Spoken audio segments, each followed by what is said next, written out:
Hi! Hello! Welcome to post 360. నేను మీ మురళీరాపల్లి.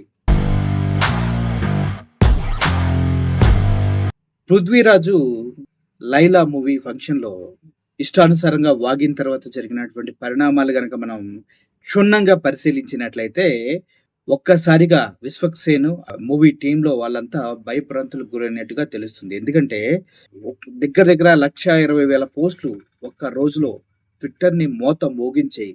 Boycott Laila అంటూ. కారణం కేవలం 30 ఇయర్స్ పృథ్వీ అనే ఒక వ్యక్తి అనాలోచితంగా ఒళ్ళు బలిసి చేసినటువంటి కామెంట్స్ మాత్రమే. దానికి మూవీ టీమ్‌కి ఎటువంటి సంబంధం ఉందా అంటే లేదనే చెప్పాలి. దానికి విశ్వక్సేన్ క్లియర్‌గా నిన్న మీడియా ముందుకొచ్చి మాట్లాడటం జరిగింది. నేనేం చేశాను? నాపైన ఎందుకు మీకు కోపం అన్నారు. నువ్వేం చేయలేదు. నీ పైన కోపం ఎవడికి లేదు. విశ్వక్సేన్ గారు, వాస్తవాన్ని మీరు కూడా ఒకసారి చూసుకోండి. మీ సినిమా ఫంక్షన్ స్టేజ్ పైన మీ ఆధ్వర్యంలో జరుగుతున్నటువంటి ఒక ఈవెంట్లు, అది మీ సినిమాకి సంబంధించిన ఈవెంట్లు, పార్టీలకు సంబంధించిన చర్చలు కానీ, మాటలు కానీ వచ్చినప్పుడు దాన్ని బేషరతుగా ఖండించవలసిన బాధ్యత మీది. 150 గొర్రెల నుంచి 11 గొర్రెలు ఉన్నాయంటూ ఎద్దేవా చేస్తూ మాట్లాడినప్పుడు వైఎస్ఆర్‌సీపీ క్యాడర్‌కి కాలదా? కాలినప్పుడు వాళ్ళు చేయాల్సింది వాళ్ళు చేస్తారు. దాన్ని ఎవడు ఆపలేడు. ఎవడు కూడా దాన్ని టచ్ చేయలేడు. ఎందుకంటే ఇప్పటికే రగిలిపోయి ఉన్నారు వైఎస్ఆర్‌సీపీ క్యాడర్ మొత్తం. అక్రమ కేసులతోనూ, అందరూ కలిసి కూటమి వాళ్ళు బెదిరింపులతోనూ బాగా కాలిపోయి ఉన్నారు. ఈ టైంలో పుండు మీద కారం చల్లినట్టు ప్రతిసారి ప్రతి ఒక్క ఎదవ వచ్చి సినిమా ఫంక్షన్స్‌లో పార్టీల గురించి, నాయకత్వాల గురించి జేజేలు కొట్టుకుంటూ ఇటువంటి పిచ్చి పిచ్చి మాటలని మాట్లాడుతూ ఉంటే భరిస్తూ, సహిస్తూ ఊరుకోవడానికి వైఎస్ఆర్ సోషల్ మీడియా ఏమీ చేతకానిది కాదు. చేతులు కట్టుకొని ఉన్నది కాదు.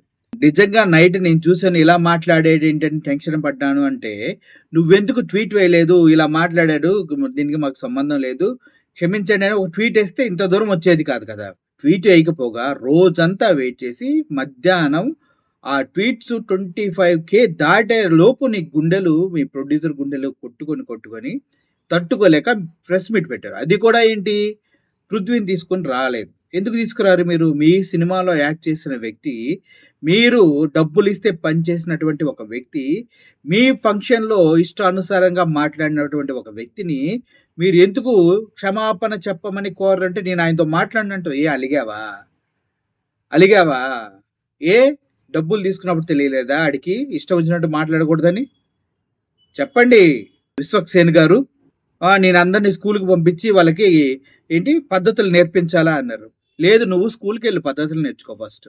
నువ్వు స్కూల్‌కెళ్ళి ఏ పద్ధతులు నేర్చుకుంటావంటే, ఎవరిని పడితే వాడిని స్టేజ్‌లో ఎక్కించకూడదని నేర్చుకో ఫస్ట్.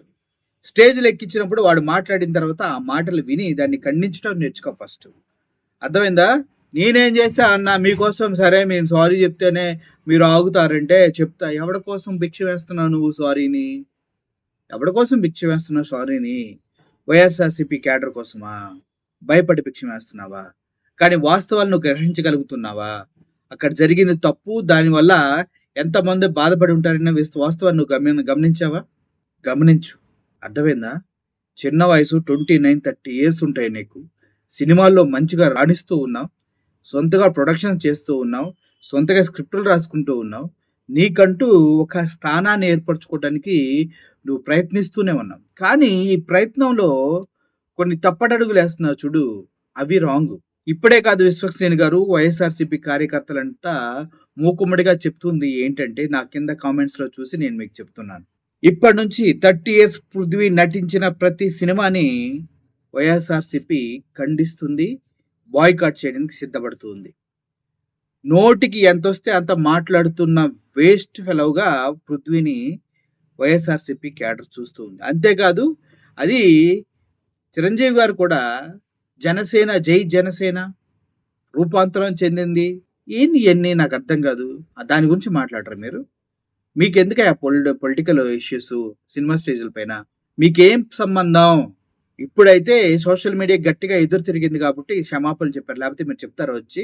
ఓవరాల్‌గా ఒకటే, మీ క్షమాపణని వైఎస్ఆర్ సోషల్ మీడియా అందరూ యాక్సెప్ట్ చేశారు. రియల్‌గా చెప్పాలంటే నా కామెంట్స్ కింద కానీ, వేరే వీడియోస్ కింద కానీ నేను చూసినప్పుడు విశ్వక్సేన్‌ది ఏముందిలే చిన్నోడు సరే మనం సపోర్ట్ చేద్దాం. మనం బాయ్‌కాట్‌ని కంటిన్యూ చేయొద్దు అన్న ఉద్దేశానికొచ్చేసారు. కానీ ఇంతకింత ఇంతకు ముందు ఇంకేమన్నా ఎక్కువ తక్కువ మాటలొచ్చినా 30 ఇయర్స్ పృథ్వీని ఇంకోసారి మీ సినిమాల్లో పెట్టుకున్న నిర్దాక్షిణ్యంగా మీ సినిమాలు బాయ్‌కాట్ కాదు కదా! ఆంధ్రప్రదేశ్‌లో రిలీజ్ అయినా కూడా రూపాయి కూడా రాకుండా చేస్తారు. గతంలో 'మట్కాలు', 'గేమ్ చేంజర్‌లు', 'చిరంజీవి ఫ్యామిలీ' ఏదైతే మెగా కాంపౌండ్‌లో మూవీస్ అన్నీ ఎలా అటర్ ఫ్లాప్ చేస్తున్నారో ఒకసారి ఆలోచించుకోండి.